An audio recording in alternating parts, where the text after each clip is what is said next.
بسم اللہ الرحمن الرحیم۔ پیارے ساتھیوں، گل اللہ اسٹوڈیو میں خوش آمدید کہتے ہیں۔ ساتھیوں، ایک مرتبہ حضرت عیسیٰ علیہ السلام کے ساتھ ایک آدمی سفر کر رہا تھا۔ اس نے سوچا اس موقع سے فائدہ اٹھانا چاہیے، پیغمبر خدا سے ایسا عمل سیکھ لینا چاہیے جس سے پتھر سونا بن جائے اور مردہ زندہ ہو جائے۔ اس بیوقوف نے کہا کہ یا حضرت، مجھے کوئی ایسا نسخہ دے دیں جس سے میری دنیا سنور جائے اور میں پڑھ کر پھونک ماروں تو مردہ زندہ ہو جائے۔ حضرت عیسیٰ علیہ السلام اس بات پر بڑے حیران ہوئے کہ اس شخص کو اپنا غم نہیں کہ میری رفاقت سے اپنے مردہ دل کا علاج کرے، مگر یہ تو ایک دن میں ہی تاج و تخت کا مالک بننا چاہتا ہے۔ حضرت عیسیٰ علیہ السلام نے فرمایا، چپ رہے، یہ تیرا کام نہیں۔ اس مقام تک پہنچنے کے لیے بڑی منزلیں طے کرنی پڑتی ہیں۔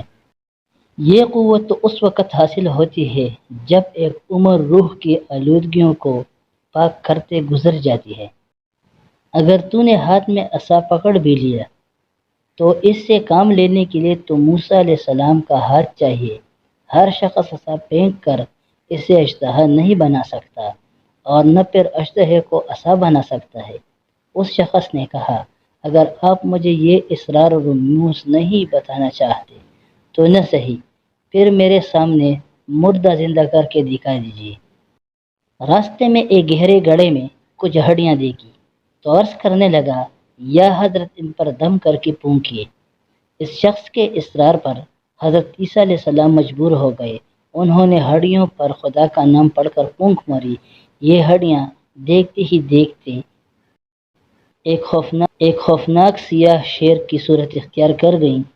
شیر چھلانگ لگا کر گڑھے سے نکلا اور اس شخص پر حملہ آور ہوا اور اسے فوراً ہلاک کر ڈالا۔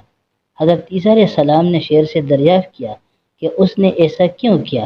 شیر نے عرض کیا، یا حضرت، وہ آپ کے لیے تکلیف کا باعث بن رہا تھا۔ حضرت عیسیٰ علیہ السلام نے اس سے پوچھا کہ تو نے اس کا خون کیوں نہیں پیا؟ اس نے کہا، ایک تو یہ آپ کا بے ادب اور گستاخ تھا، دوسرا اب اس دنیا آب و گل کا رزق میری قسمت میں نہ تھا۔ اللہ تعالی ہمیں انبیاء کرام کی اطاعت کا شرف عطا فرمائے۔ پیارے ساتھیوں، اگر ویڈیو اچھی لگی تو چینل کو لائک اور سبسکرائب کیجیے۔ دعاؤں میں یاد رکھیے۔ والسلام۔